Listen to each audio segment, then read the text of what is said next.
गुरु से विमुख होने के दो कारण होते हैं, एक तो गुरुद्रोही बन जा, और एक वैसे अपना कोई किसी कारण से गुरु के प्रति दोष ना रखकर उन्हें छोड़ जा मार्ग ने, तो उसमें अंतर होता है।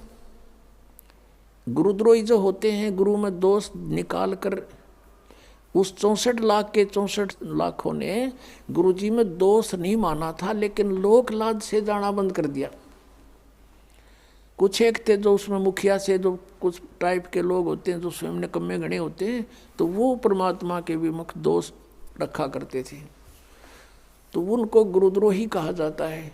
और जो वैसे किसी कारण से विमुख हो जाते हैं तो उनको परमात्मा क्षमा कर देते हैं। इनको मालूम है कि इन प्राणियों के ऊपर कई प्रकार के प्रेशर है, लेकिन अब पिछली पीढ़ी तक लाने के लिए उनको चार्ज कर दिया था, उनकी भक्ति करवा दी, उनसे दान धर्म करवा दिए थे, तो उस कारण से फिर मनुष्य जन्म मिलते हुए आप जी को अब तक आ रहे हो।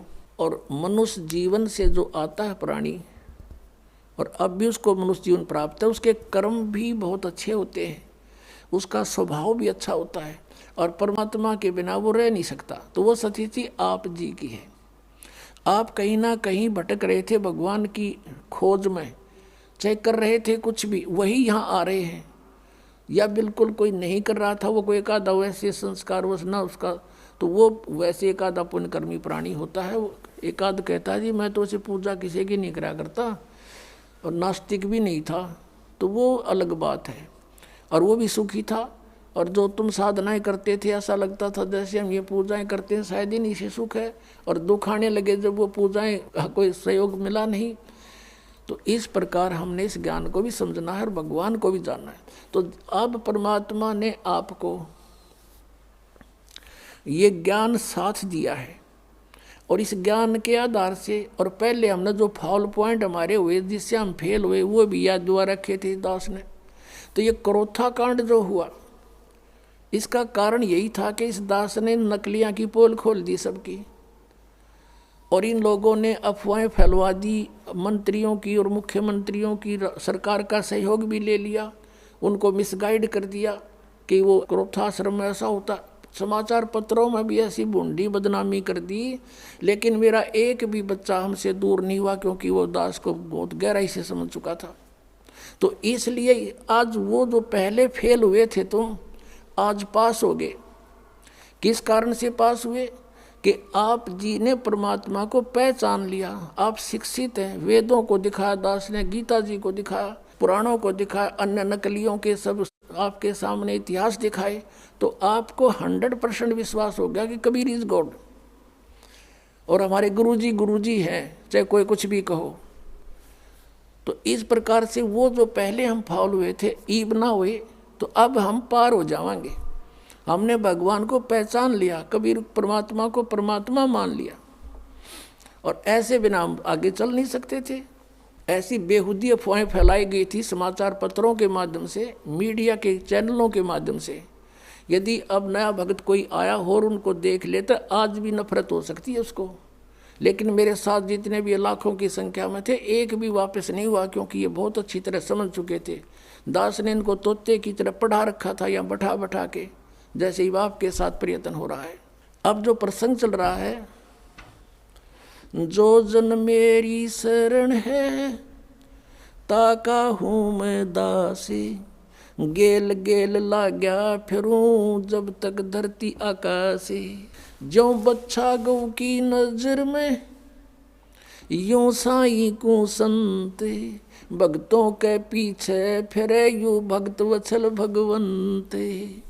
परम पूज्य कबीर परमेश्वर ये भक्त वत्सल भगवान है। अब उन्हीं आत्माओं में से एक आत्मा मुसलमान घर में जन्म हुआ, उसका राबिया नाम था उसका, राबी।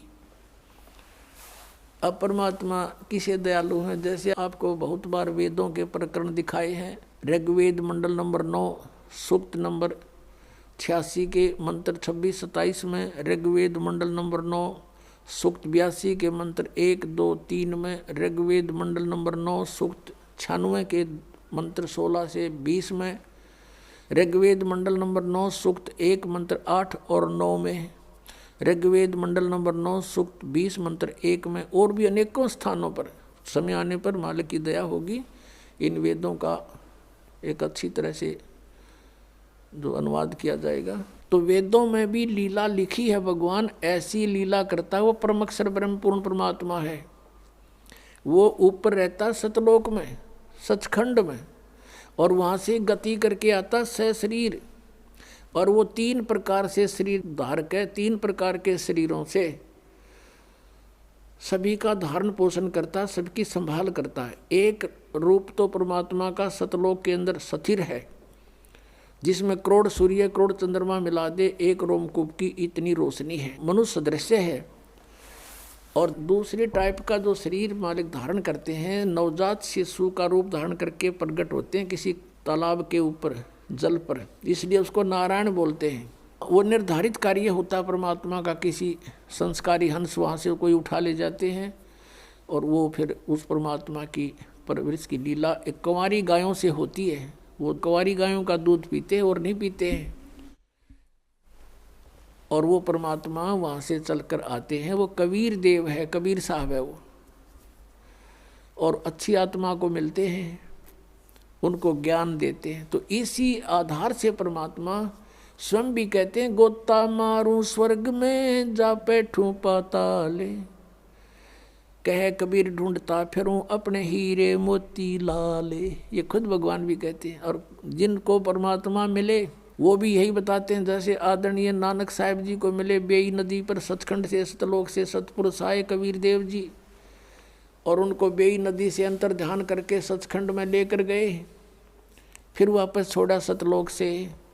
उन्होंने आते ही नौकरी त्याग दी, एक नवाब के यहाँ नौकरी करते थे, और फिर परमात्मा की खोज में बनारस पहुँचे। और जहाँ देखा था ऊपर भी सतलोक में परमात्मा एक जिंदा महात्मा के रूप में आकर नानक साहिब जी को ऊपर लेकर गए थे। अब उसी रूप में परमात्मा सतलोक के अंदर विराजमान, उसी शकल में, और उसी रूप में जुल्हे का काम कर रहे बनारस में काशी में। वहाँ जब जाकर देखा और सचमुच ये तो वो परमात्मा है जो मुझे सचखंड लेकर गया था, सतलोक में देखा था। तब कहा था, फाई सूरत मुल्क की वेश ए ठगवाड़ा ठगी देश खरा सियाणा बहुता बार ये दानक रूप रहा करता रे। अब फिर नानक जी की कोई ना सुने, वहाँ जुला इकट्ठे हो गए न, कहीं पंजाब तक आके बौड़ी बौड़ी बात करे इस नीरू के पुत्र ने भगवान बतावे। अब कहने का भाव ये है कि जो लीला वेदों में लिखी है कि वो परमात्मा सतलोक से चलकर आता है और यहाँ पृथ्वी पर प्रकट होता है, अच्छी आत्माओं को जा जाकर मिलता है। आदरणीय मुलुकदास जी को मिले, आदरणीय दादू साहिब जी को मिले, आदरणीय गरीबदास साहिब जी को मिले, आदरणीय घीसादास साहिब जी को मिले, गांव खेकड़ा जिला मेरठ उत्तर प्रदेश में। आदरणीय गरीबदास साहिब जी को मिले, गांव छुडानी जिला झज्जर हरियाणा में।